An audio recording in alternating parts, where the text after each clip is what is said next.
Good afternoon, everyone. Now, moving to the next, uh, the oral presentations. I would like to welcome Dr. Anju Virmani, who is the Director, Pediatric Endocrinology and a Senior Consultant Endocrinology at Institute of Max Smart Super Speciality Hospital, Delhi, as well as Rainbow Children's Hospital, Delhi. The area of interest being diabetes in young, diabetes in limited resource setting, newborn thyroid screening, NCD prevention and nutrition. And also, I would like to welcome Dr. Prapai, who is an associate professor in pediatrics at Faculty of Medicine, Chiang Mai University, Thailand, with an area of interest in clinical endocrinology, young onset diabetes, and obesity. Thank you. Thank you, sir. We can start it right away before I get delaying this any further.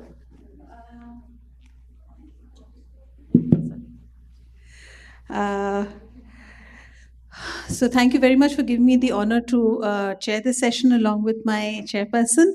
And we'll immediately invite Dr. Paul Hoffman to get started with a paper on growth, IGF-1, IGF-PP3 responses to growth hormone, secretagogue LUM201 in the PGHD or growth trial.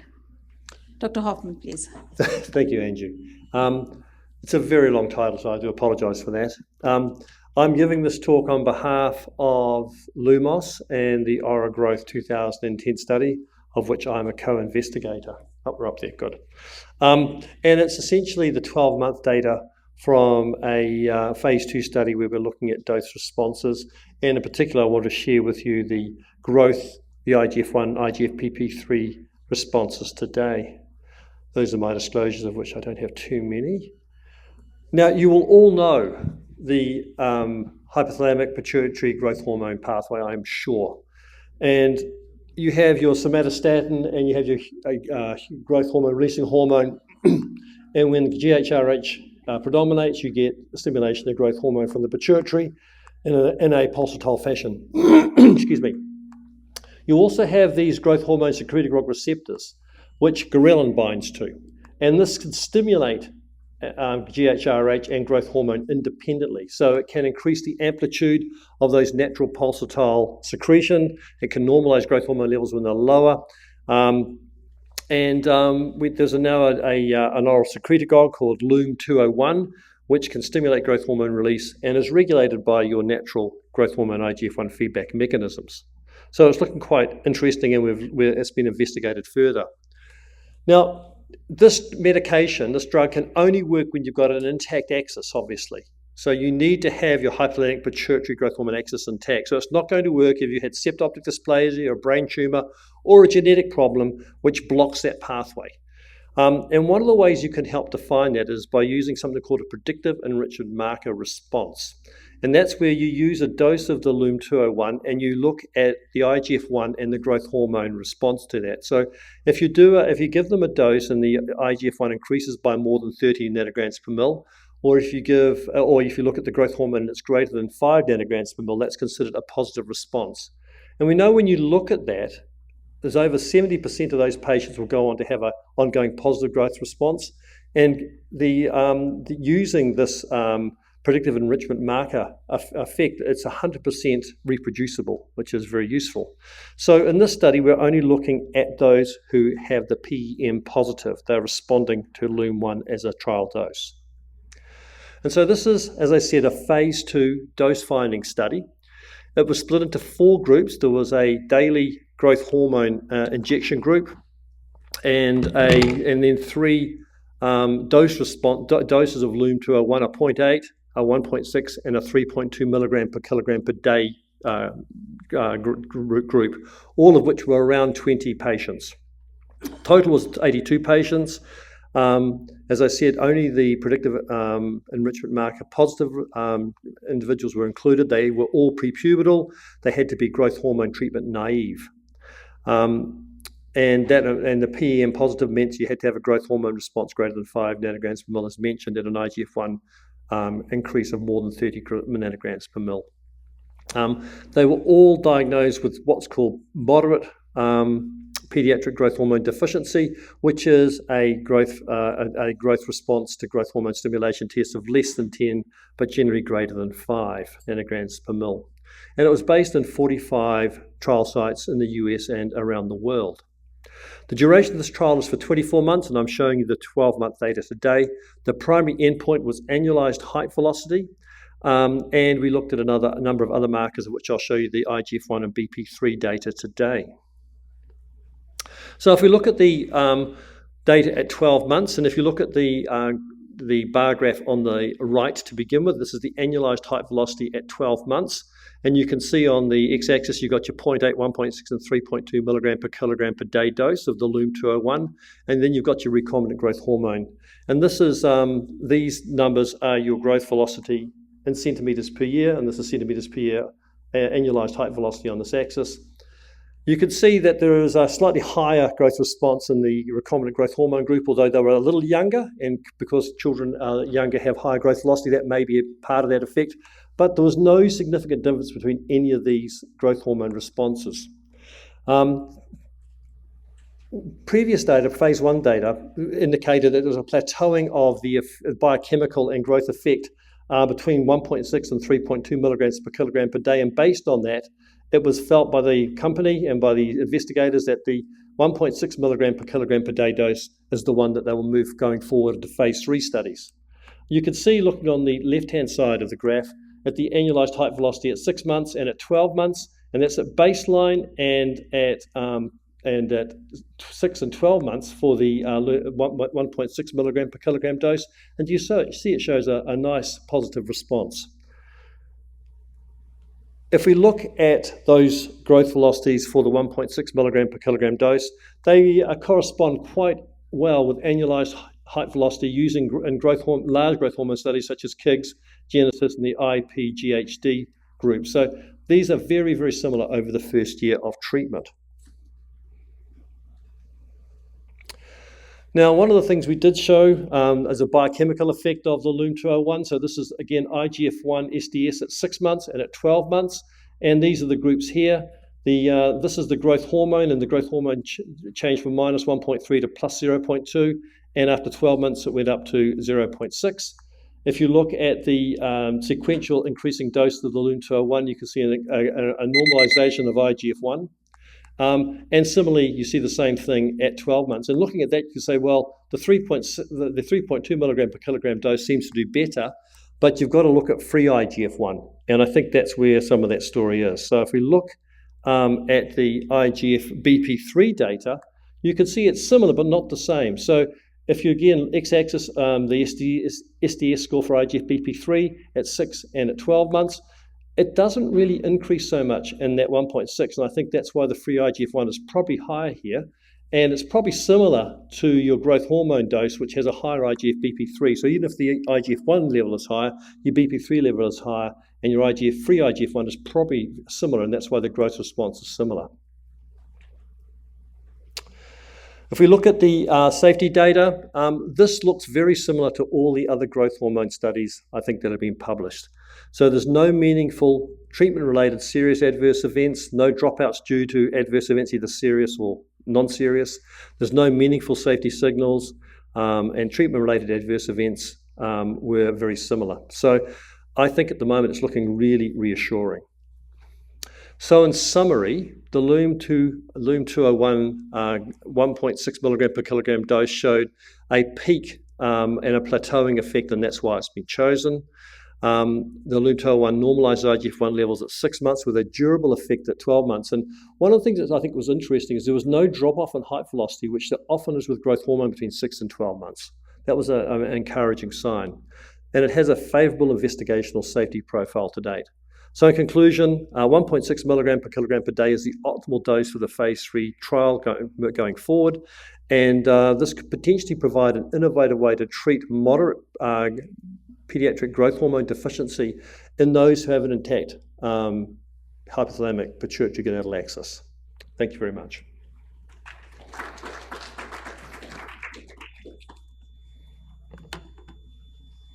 Thank you very much, Professor Paul Hoffman. This is very interesting result. I think we have 2 minutes for question and discussion. If anyone have the question or discussion, can I ask one simple question about the age of the patients in this study? What is the minimal age for? That's a very good point. We didn't show the baseline data because of lack of time, but it went from 4 to 9, but they're all prepubertal. Okay.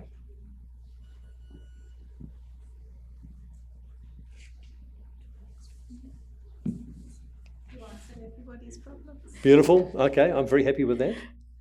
Okay, so Thank you. Thank you very much. So we move on to the second presentation from Dr. Priyanka Gupta from India.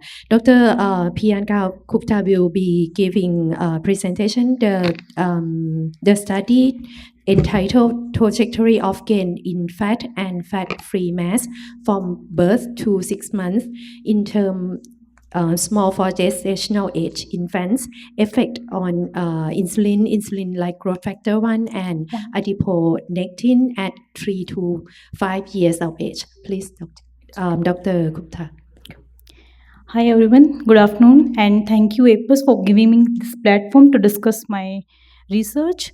So as we all know that South Asian phenotype is characterized by higher fat mass for the same BMI as compared to the Caucasians, and we have seen higher prevalence of cardiovascular disorders and type 2 diabetes in Asians. And birth weight of Indian newborns is also amongst the lowest in the world. And low birth weight and SGA infants, they undergo catch-up growth. And rapid catch-up growth may be associated with higher fat mass and metabolic syndrome in later life. All this suggests a possible association between fetal growth restriction and higher later adiposity. But studies measuring body composition of term SGA babies during infancy and childhood, they are scarce.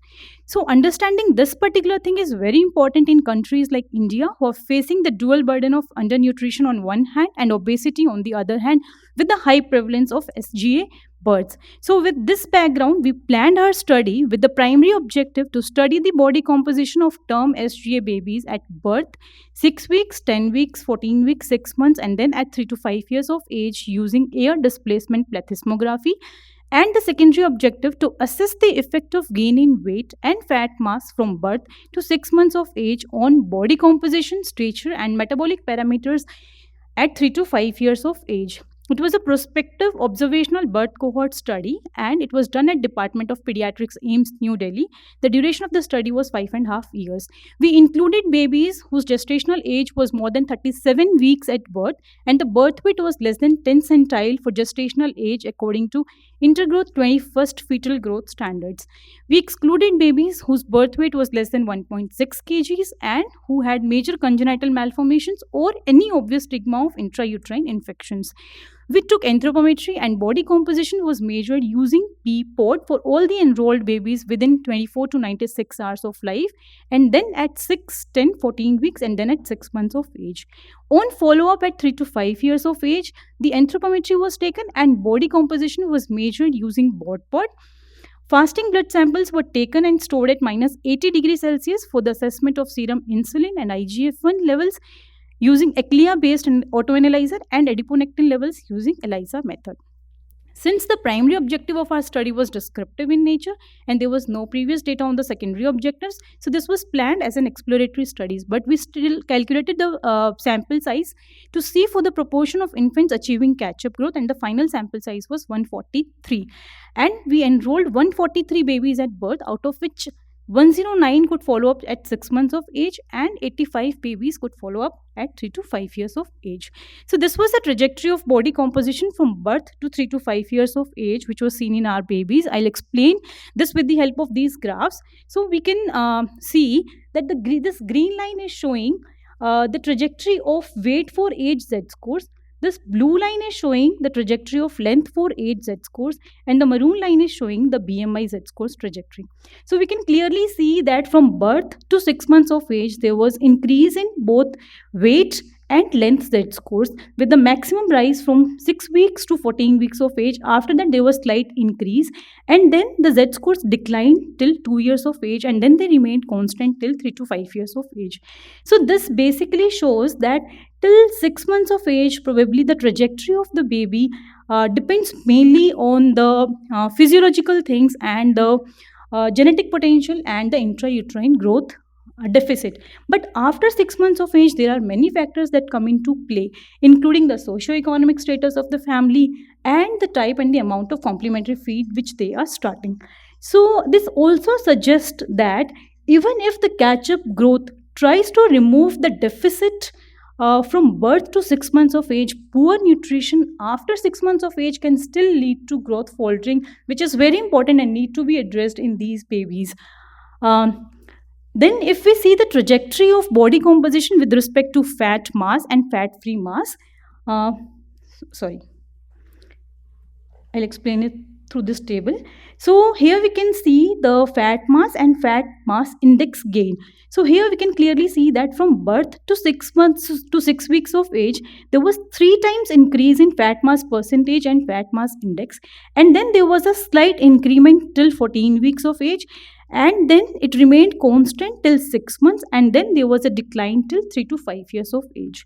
If we see fat free mass index, then there was some increment which was seen till 10 weeks of age. After that, it remained more or less constant till 3 to 5 years of age. When we compared fat mass percentage in our children with the data from the other studies, what we could find is this red line is depicting the fat mass percentage in our children, and all these lines, they are depicting the fat mass percentage from the previous studies, but they are the AGA babies, not the SGA babies. So here we can see that SGA babies had complete catch up in fat mass percentage by 3 to 4 months of age, and the trajectory of fat mass gain is almost similar to the trajectory which is followed in term AGA babies.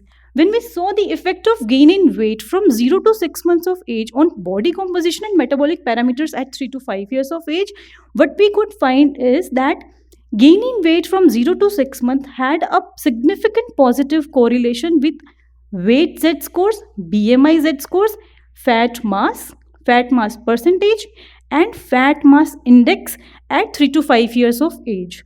But there was no significant correlation which was seen with the length, fat free mass index, and fat free mass. Similarly, there was no correlation which was seen with IGF-1 and adiponectin levels.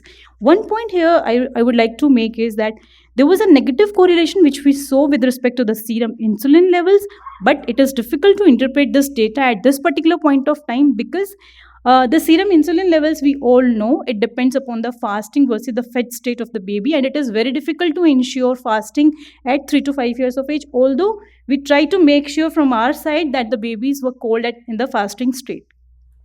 When we saw the effect of gain in fat mass and fat free mass from 0 to 6 months on body composition at 3 to 5 years of age, what we found was that gain in fat mass from birth to 6 months of age had a positive correlation with fat mass index, and fat mass percentage at 3 to 5 years of age. But no such correlation was seen with the gain in fat free mass at 3 to 5 years of age. So basically at birth, the fat mass percentage was lower in this SGA cohort as compared to the AGA babies in our previous study by our group. Overall shape of trajectory of body composition was similar to that described in healthy term infants. Catch-up growth in weight was seen in 52% of the babies from birth to 6 months, and the chief component was gain in fat mass. Gain in weight and fat mass from birth to 6 months of age had a positive correlation with fat mass indices at 3 to 5 years of age. So the strength of the study was that this was the first to evaluate the trajectory of body composition in term SGA babies. We measured body composition using ADP technology, and the follow-up of the study was long. So to conclude, SGA babies do not conserve fat at birth, thereby busting the thin fat Indian newborn myth. SGA infants, they showed early improvement in weight and length Z scores till 6 months of age, followed by declining, emphasizing the need to monitor for growth faltering. The chief component of catch-up weight gain was fat mass in the first 6 months of life, and gaining weight and fat mass in the early postnatal life probably has some programming effect in later childhood But the longitudinal follow-up of this cohort into later childhood and adolescence to assess their body composition will be more helpful in gaining further insights into the benefits in later life. Thank you.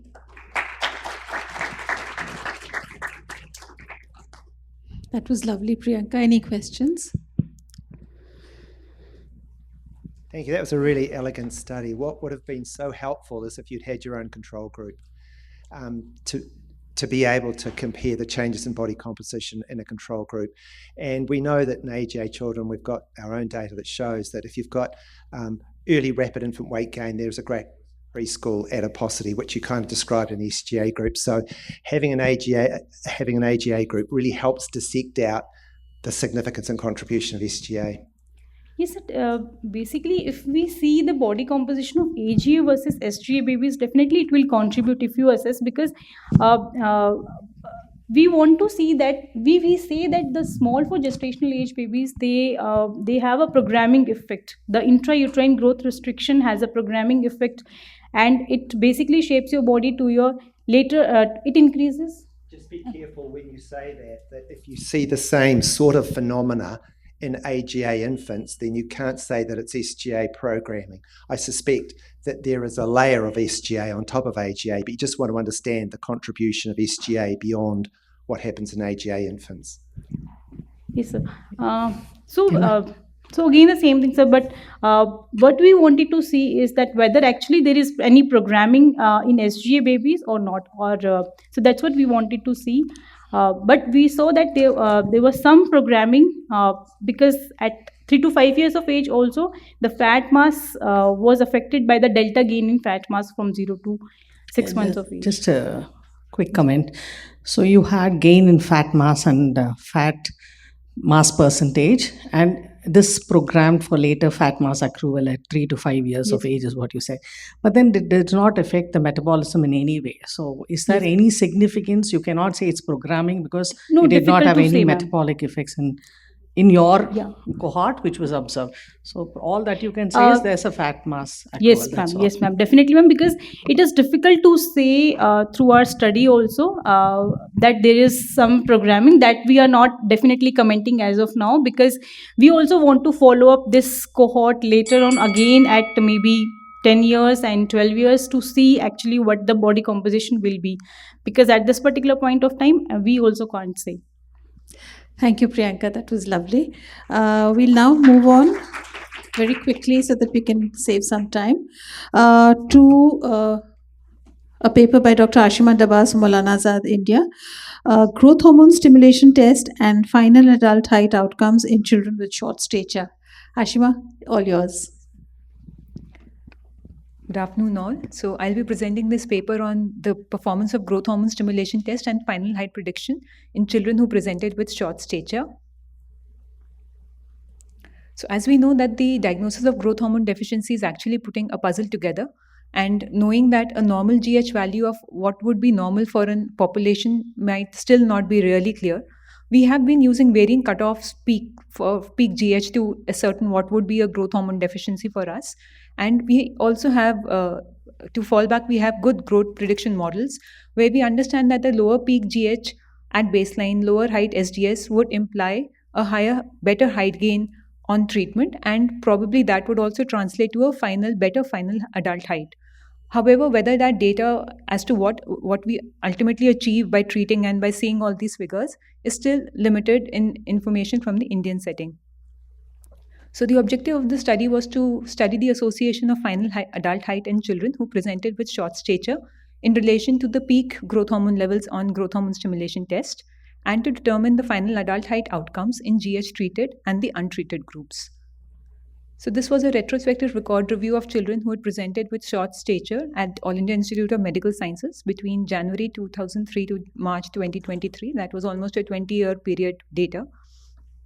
And all children who presented with short stature and who were referred for endocrine workup were included. So children presenting between 6 months to 18 years were included, where short stature was defined as a height SDS of less than -2.5, on the Indian growth standards till 2018, after which we switched to the IAP growth charts. And all of these children would have undergone one or more of the growth hormone stimulation test. Any child who had not completed the entire growth hormone stimulation testing profile was excluded. And likewise, any child with incomplete data on final adult height was also excluded from the analysis. So as per unit protocol, the growth hormone stimulation was done with clonidine stimulation in all. The second test with glucagon was performed if the results of the first test were not really conclusive in terms of peak GH being between 5 to 10, or the second test was also deferred if we could confirm growth hormone deficiency as part of multiple pituitary hormone deficiency with the aid of other pituitary hormones or the abnormal radiology. All these assays and tests were done in-house using the chemiluminescent tracer-based immunometric method, and the standard, the recombinant 22 kiloaltin growth hormone standard was also used. So growth hormone deficiency, as per the operational definition in the study was defined as a height SDS less than minus 2.5 with a peak GH which was low, that was less than 10 on clonidine stimulation with or without an added glucagon stimulation test in the presence of other markers like the radiology and other hormone deficiencies. So the data that we actually got from the records was data on serial growth velocity, data on puberty, etiology of short stature as defined on follow-up. And children who had growth hormone deficiency were treated with GH in standard doses, and final adult height was recorded from the case reviews. So we actually ended up doing a consecutive sampling of all records that we could get. Data was entered. We compared continuous data because we categorized them into 3 different groups. So we compared them using ANOVA and the Kruskal-Wallis, and we adjusted the final adult height in these groups, adjusted for the duration of growth hormone that they received in those who had received growth hormone. And then finally, we constructed an ROC curve to see the performance of peak GH to define what would be the normal final adult height. So we had total 640 children who were enrolled over these 20 years, and they had undergone different paced growth hormone stimulation tests. The median age at presentation was actually late. It was almost like at 12.4 years with a weight SDS of minus 2.4 and a height SDS of minus 3.5. So this in a snapshot describes the testing data that was available. So all of them underwent the first line, that was the clonidine stimulation test, where we defined growth hormone deficiency in 480 of them. 208 of these had a very low peak GH of less than 1. And out of these 480, 260, that is almost 54%, could be treated with growth hormone. Only 178 of these children required a second agent testing, that was with glucagon, out of which 131 were confirmed to have growth hormone deficiency. And out of these, only 80 could be treated with growth hormone during the study period. The peak GH, the performance of both the tests in terms of peak GH was comparable. And all of these, out of these 640 children, almost 340 of them received growth hormone, again for indications which included idiopathic growth hormone deficiency, multiple pituitary growth hormone deficiency, a few of ISS and Turner syndrome, for a median duration of 3.8 years. And of these patients, final adult height data was available in 261 subjects. So this is the table which shows comparison of baseline and follow-up data as per the peak GH level on the GH stimulation test. So mind you, this is the group which received growth hormone therapy, and we categorized them based on peak GH of less than 5 to 9.9, and those which were more than 10. As can be clearly seen, those who had very low GH had a more severe faltering in height, a greater delay in bone age, a greater difference in terms of the height centiles, a lower peak GH, a lower IGF-1, and obviously when treated with growth hormone, they fared better in terms of final adult height, where they reached an final adult height of height SDS of minus 1.47, and those who had a GH of more than 10, even after treatment, were at around minus 2. Coming to those who, for irrespective of the etiology, who could not be treated with growth hormone, again, on comparing all 3 centiles, we could see that those who had lower growth hormone were again shorter, but they also ended up being shorter in terms of final adult height at a median age of almost 21 years in all 3 groups. So if we look at the final adult height outcomes, those who got growth hormone treatment, 80 of these 126, that is almost 63% of them, could achieve a near final adult height which was normal, unlike the untreated group, where even though this figure is just 42%, this would also imply that these 42% could actually reach an adult height which crossed -2 centile. And this is just a linear regression equation which shows the traditional prediction variables that we would employ to predict final adult height in terms of age at starting, peak GH level, and difference in bone age. Finally, the ROC analysis overall in the non-growth hormone deficiency group, a peak GH of less than 7.6 is what predicted of short final adult height. However, when we took those who were actually never received GH, so they were not growth hormone deficient and they never received growth hormone therapy, there a peak GH of 7.2 predicted a normal final adult height. So to conclude, treatment with growth hormone therapy improved final adult height outcomes also in our cohort. Predictors of these final adult height when treated with growth hormone remained age, peak GH, IGF-1 levels, and the bone age at baseline. And final adult height outcomes were reassuring in non-GHT short children who had a peak GH of more than 7.2 on the growth hormone stimulation test. Thank you. Thank you very much, Dr. Ria. Thank you. That was a lovely study, Ashima. Thank you. A comment and a question. The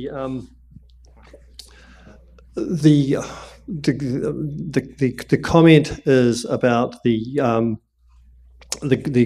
growth hormone assessment that you did, and which was great because you used a 22 kilodalton, which is a monogenic.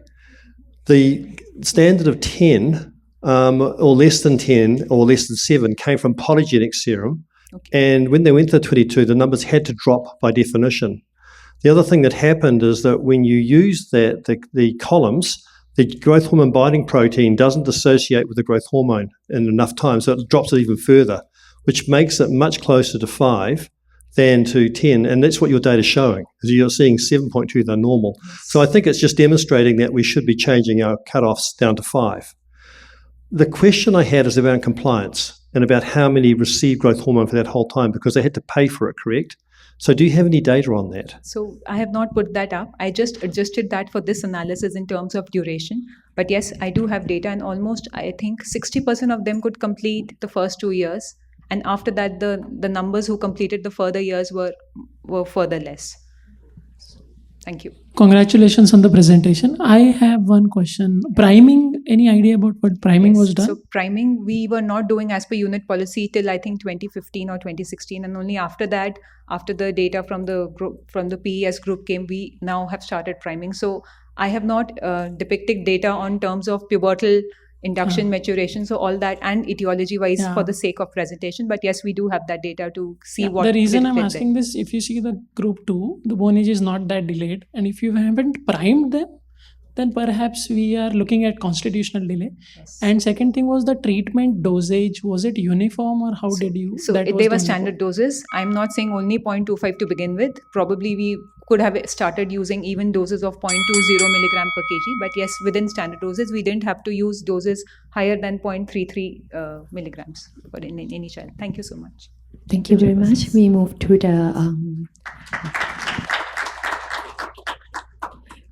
the fourth presentation from Dr.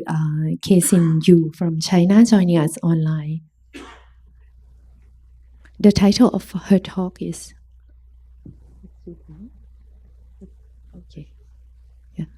The title of this presentation is Role of DNA Methylation of Printed Genes in the Small for Gestational Age Newborns. Please welcome Dr. Kesin Yu from China.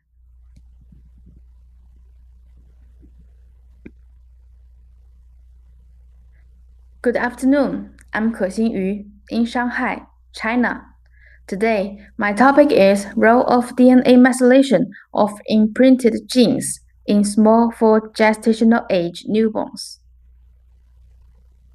In a previous study of SJ babies born in 138 low-income and middle-income countries in 2010, 1 million SJ babies were born in China, ranking 5th in these countries.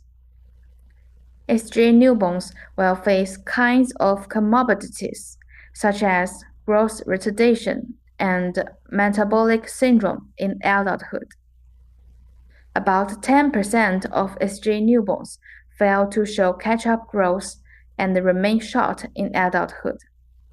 The risk factors for SGA include mother, fetus, and placenta. Among them, 50% of the causes can be explained by genetic factors.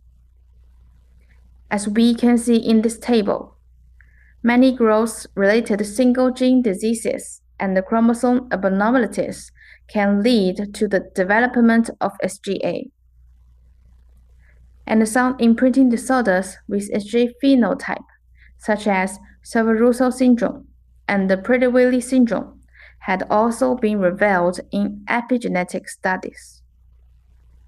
Now, clinical methods for the analysis of epigenetic causes can explain some types of imprinting disorders. But there is a lack of large-scale cohort studies on SGA caused by imprinting defects. Our study is to establish an analytical process for genome-wide methylation that can be used in clinical diagnosis.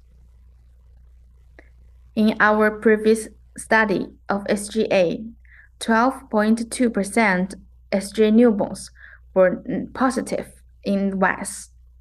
Based on this study, we used 850,000 array to detect genetic causes on methylation levels, and the MLPA and the viral sequencing were for verification. An imprinted gene list were sorted out for reference, and we can see in the figure there are Severusel syndrome, Big-Wish syndrome region, and Prader-Willi syndrome, Angelman syndrome region. In the results, there are 103 SGA newborns and 48 AGA newborns recruited from NICU in our hospital, and LGA newborns were also recruited to analyze birth weight in the second part for imprinton investigation. Demographic information of the study population were shown in the table. In first part, 48 AGA newborns were used to form a baseline of the methylation level, and SGA newborns were compared case by case against the baseline of the AGA controls to detect DMRs. Finally, 9 DMRs were found in 11 SGA newborns. Most of these DMRs were loss of methylation, and some were gain of methylation. Among them, 6 DMRs were non-SGA-related DMRs. 50Q11.2 DMR was in PWS region, including SNORD116 and the MECO2 gene, which are critical genes in PWS. The MLPA was negative in these 4 SGA newborns. The other 5 SGA-related DMRs identified were consistent with previous SGA case reports or cohorts. And additionally, 3 DMRs were firstly found associated with SGA in this study. Moreover, we identified DMRs where the methylation level had an opposite trend in SGA and LGA, aiming to excavate the imprinting pattern like that in Severusel syndrome and the Big-Wish syndrome. As a result, we identified 5 candidate genes associated with birth weight. MKRN3, WRB, and WT1 are maternal imprinting, and the HOXA3, PKP3 are paternal imprinting.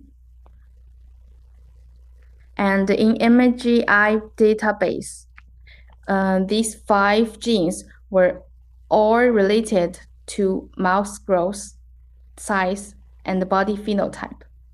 And in GO enrichment, PKP3, HOXA3, and WT1 genes are all involved in developmental process. Conclusion: in this study, we established a genome-wide DNA methylation analysis process that was AGA control group was used to form a baseline of the methylation level, and the SGA newborns were compared with the baseline one by one to detect DMRs. By the analysis strategy, we detected 9 DMRs in 11 SGA newborns.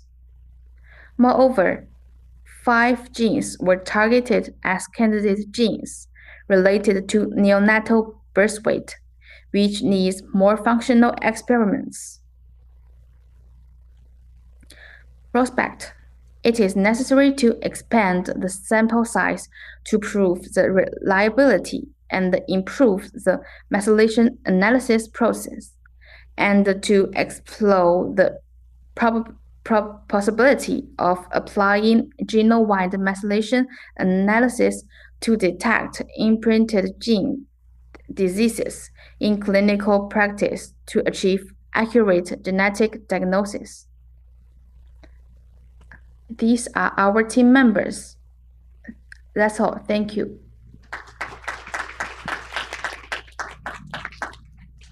Thank you, Dr. Zhu. Any questions? Hi, thank you for the very comprehensive study. Norinamba from Tottori University, Japan. Is there a difference between the methylated group and the non-methylated group concerning growth trajectory?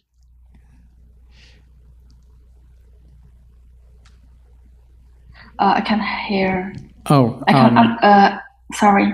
I was wondering if there is a difference in growth after birth between the group that has methylation and that does not have methylation defects. Not sure they.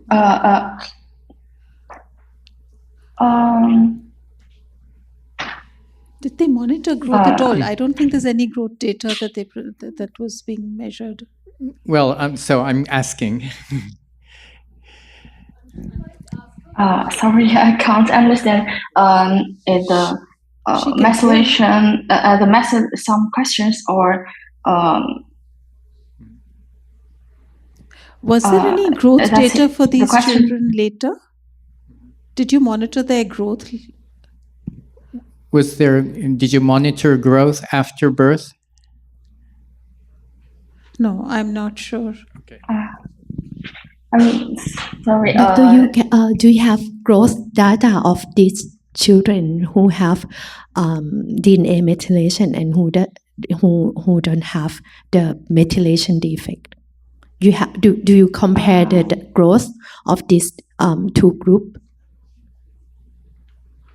Just the phenotypes is not very typical clinical manifestations. Only the birth weight is the factor. I think we'll have to wrap up. Thank you so much because we're running out of time. And I'll move very quickly to the next paper by Dr. Vibha Yadav. Vibha will be presenting the validation of puberty interpreter, a mobile application-based evaluation of pubertal disorders. Vibha, all yours. So, good afternoon, everyone, and I would like to thank APA's SPS team for giving me this opportunity for sharing and presenting my research work. Now, most of the specialists and the pediatrician might be thinking about why do we need a point of care tool for evaluation of pubertal disorder, which is a straightforward conditions. So, here, the two case scenarios would definitely highlight the need of point of care in this straightforward condition. So, this 6.5-year-old girl presented with precocious puberty to a physician, and her pubertal status, she has a breast stage of 3, pubic hair of stage 2, and she has not attained menarche. She was reassured and was sent back to home. 1 year later, she attained menarche, but what happened? She had a compromised adult height. Here, the physician has missed the major diagnosis. Now, look at this case. Here, the 13-year-old presented with delayed puberty. Here, the testicular volume of 3 ml, pubic hair stage 1. LH was prepubertal, testosterone was undetectable, but see, the physician has recommended MRI head because he was suspecting having an pituitary lesion responsible for this condition. And here the diagnosis, he has overdiagnosed this condition.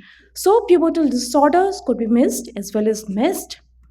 And these disorders are common presentation to the pediatricians, which pose a significant challenge in the evaluation of diagnosis between what is physiological and what is pathological, requiring a comprehensive assessment. Yes, we do have a textbooks and complicated algorithms, but they are very difficult to implement in the day-to-day practice.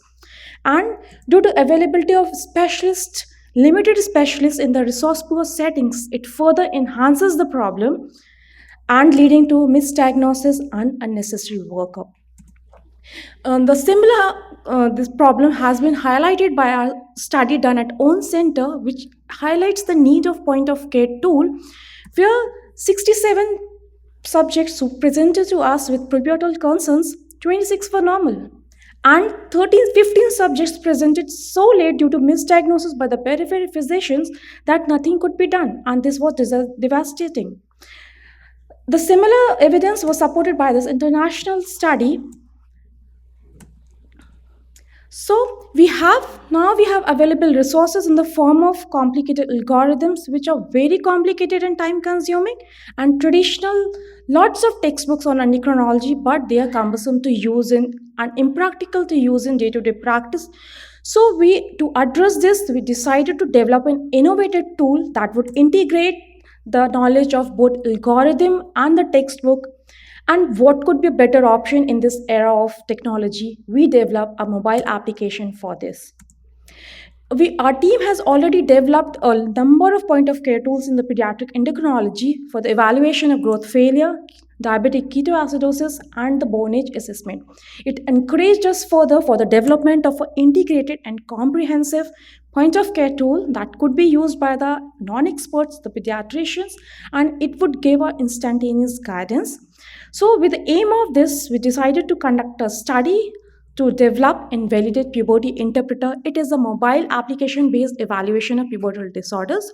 So we decided to make it we require minimal inputs like growth inputs, and it should be very cost-effective, and which would help the pediatrician in making the diagnosis while assist the specialist in making a quick diagnosis.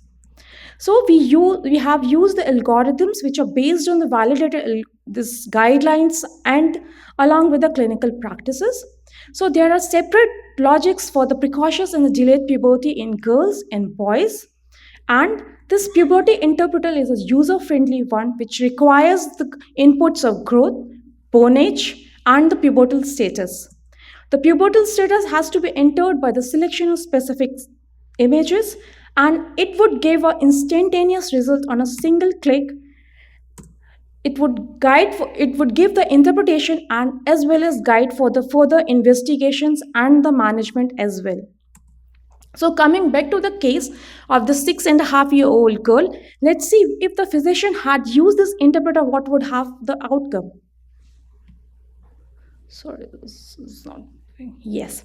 Here he has to enter just the date of birth, select the breast stage, select the pubic hair, the height, menarche, and he would get this likely diagnosis of rapidly progressive puberty. And the most importantly, the interpreter have this recommended the use of GNR analog, which he has missed. So the use of this application would have prevented the compromised adult height. Now, what about this case? In the case which was looking like a normal variant, he was overdiagnosed and unnecessary workup was done. By giving the minimal outputs, he would have the interpreter would have given the normal result and the unnecessary workup was done. Definitely, the interpreter requires the validation, and we did it as well. The 400 subjects were involved who presented to us with the pivotal concerns in the pediatric endocrinology (OPD) within the duration of 2022 August to July 2024, which included normal variants were 100, precocious were 199, and delayed puberty were 107. They all were analyzed by the algorithms in this fitted in the puberty interpreter and was compared with the diagnosis made by the pediatricians and the pediatric trainee with regards to the gold standard, which was the clinical diagnosis and the management, and it also concerned in the validation process we uses the Google form which we have given the questions with specific scenario to the clinicians, and further the plan and the diagnosis was asked from them, and one score was given for correct diagnosis and the plan. And if we see the result, we can easily see the app has shown higher concordance rate, and the use of app has increased the improvement in the concordance by 98.4%. And if we see the discordance, we can easily see that trainees have misdiagnosis 110 cases while they have did unwanted workup in 147 cases. And if we focus on these interpreters, it has missed only 5 cases and has undid unwarranted workup in only 3 cases. The misdiagnosis was precocious, delayed diagnosis normal, and normal as pathology. So the use of puberty interpreter has decreased the misdiagnosis was 1.6% cases, and and has reduced this unnecessary workup by 0.36%. So to summarize, we have finally and successfully developed a comprehensive integrated point of care tool which is validated, and it could be used by the non-experts as well. It would provide instantaneous guidance but still needs validation across various settings. I would like to thank my team, especially my mentor, Dr. Anurag Bajpai, the developer Shalabh Dikshit. This application is available in both iOS and the Android version. And here you can go and check out this. Thank you so much.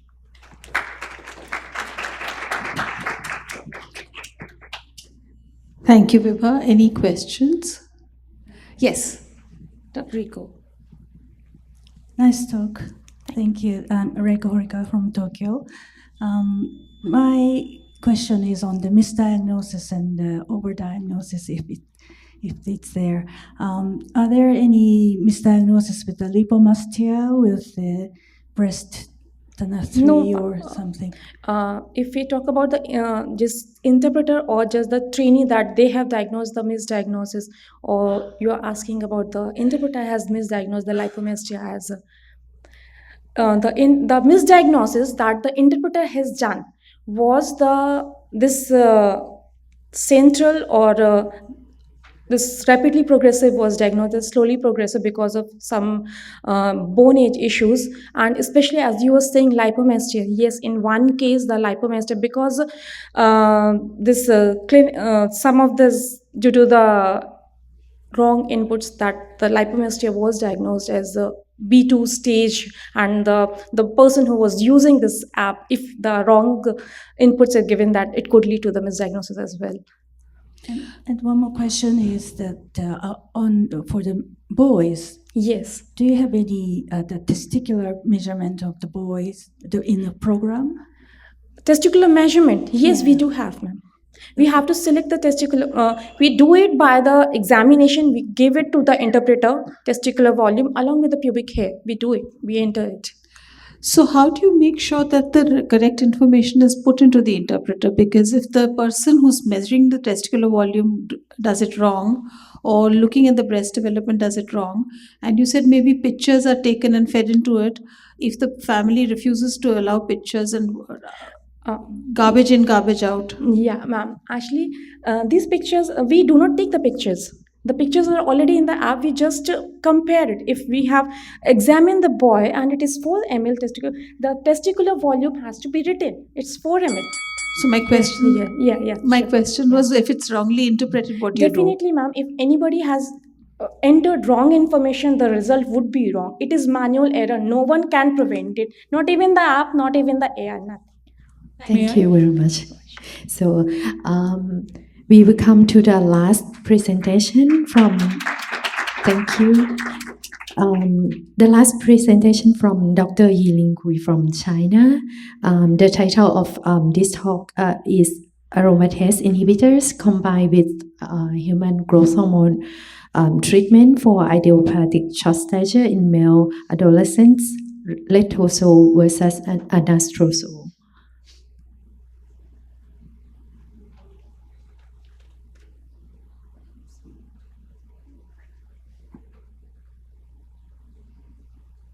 Okay.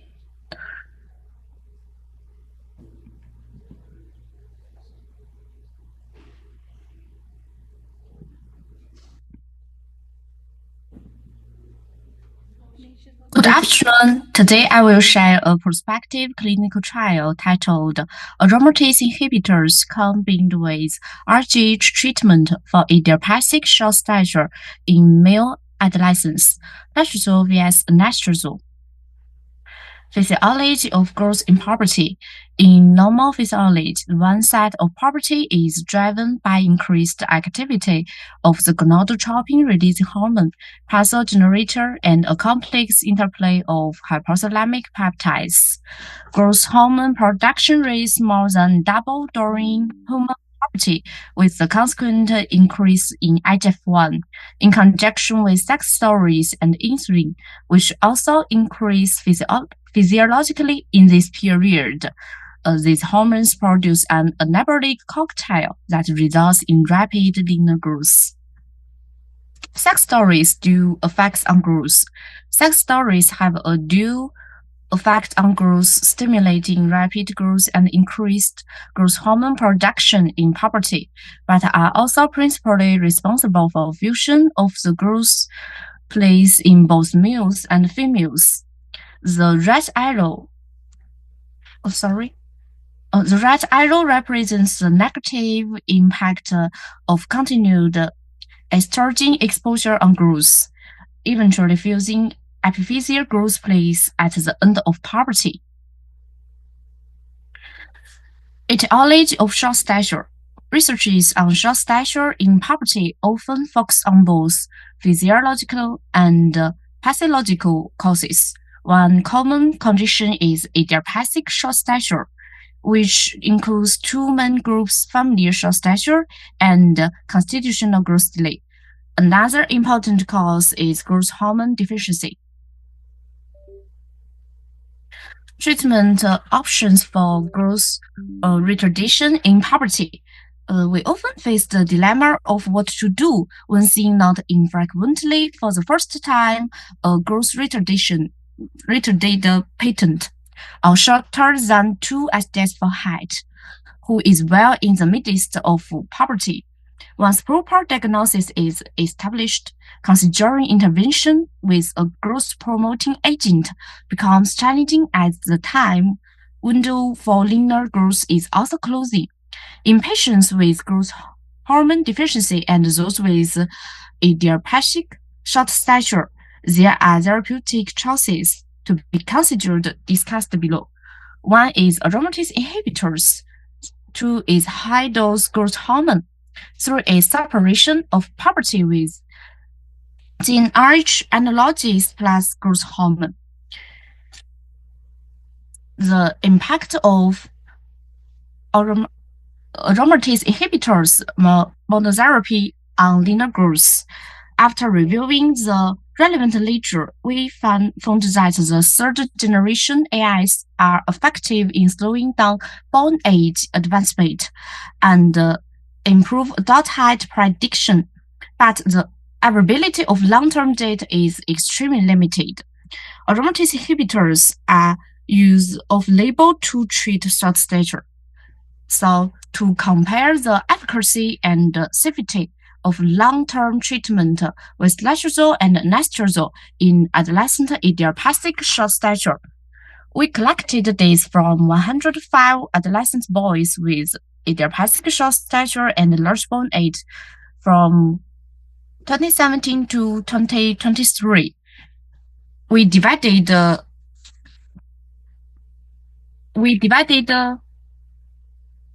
The patients were divided into 3 groups. One is letrozole plus RHH combined with letrozole and anastrozole and GnRHA. These are primary inclusion criteria.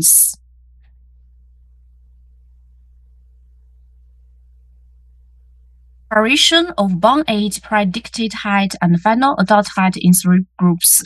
In terms of bone age control, RGH plus aromatase inhibitors groups were significantly better than that of the combined GnRHA group. Comparing anastrozole and letrozole co-medication, letrozole is more potent in hormonal manipulation, but predicted height increased more in the anastrozole group.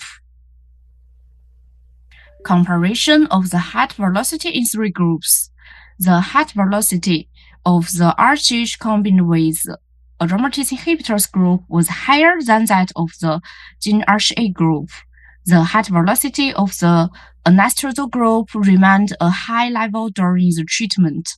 The height velocity of the letrozole group decreased in the second year compared to the first year. We described the growth and effects after treatments of 3 representative children.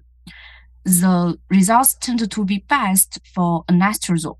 However, for adolescents, idiopathic short stature children with bone age more than 15 years old, only letrozole can significantly slow down bone maturation and providing valuable growth time. In contrast, anastrozole and GnRHA show no significant improvement in adult height for this group. Comparison of final adult height in 3 groups. The improvement of final adult height in RGH combined with AI group were better than that in plus GnRHA group. The final adult height of the anastrozole group was higher than that of the letrozole group. Final adult height in all 3 groups were higher than average height of young men of similar ages with height SDS2, Center for Disease Control Date. Okay, for adolescent male children with idiopathic short stature of large bone age, the improvement of final adult height in RGH plus AIS group is better than that in RGH plus GnRHA group. The height velocity of the RGH combined with AIS group was higher than that of the GnRHA group. For idiopathic short stature children with bone age more than 13 years old, GnRHA is not effective in inhibiting bone age, and it is necessary to combine RGH treatment for at least 2 years to significantly improve adult height. Anastrozole is better than letrozole in improving adult height with fewer adverse reactions. The inhibitory effect of anastrozole on bone age is not as good as that of letrozole, but anastrozole maintains a higher height velocity during treatment. The effect of improving adult height is better than that of letrozole. However, for adolescents, idiopathic short stature children with bone age more than 15 years old, only letrozole can significantly slow down bone maturation and providing valuable growth time.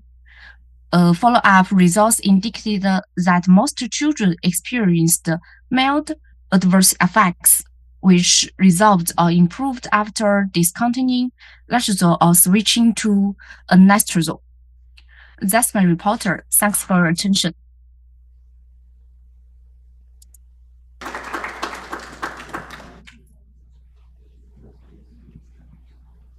Questions? Wayne? Okay. Thank you for that presentation, Wayne Cutfield from New Zealand.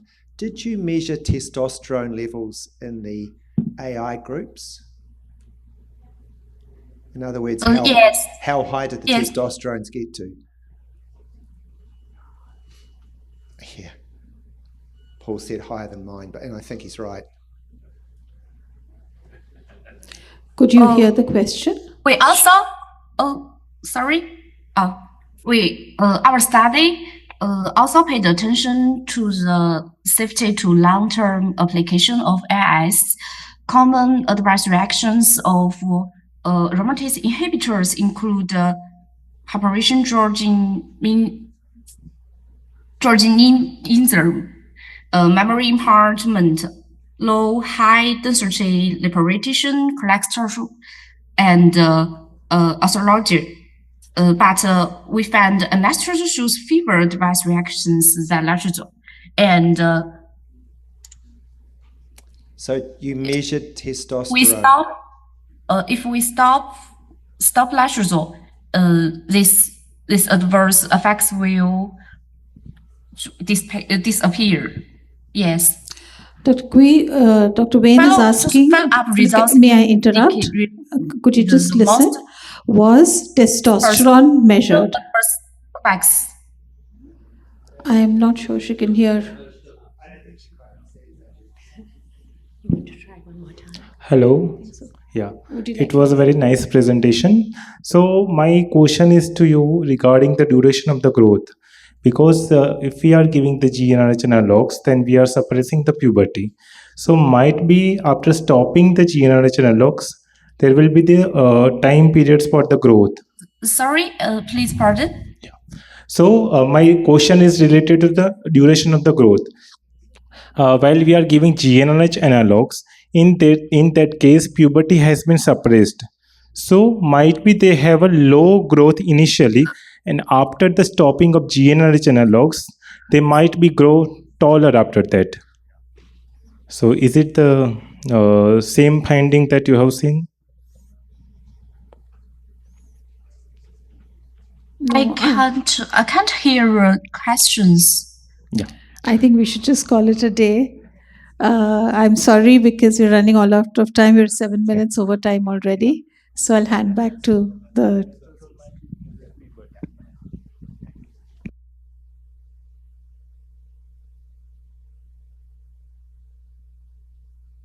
Okay, thank you. Thank you for wonderful oral presentation. I would call Dr. Preeti to felicitate the chairpersons for this session, Dr. Prapai and Dr. Anju.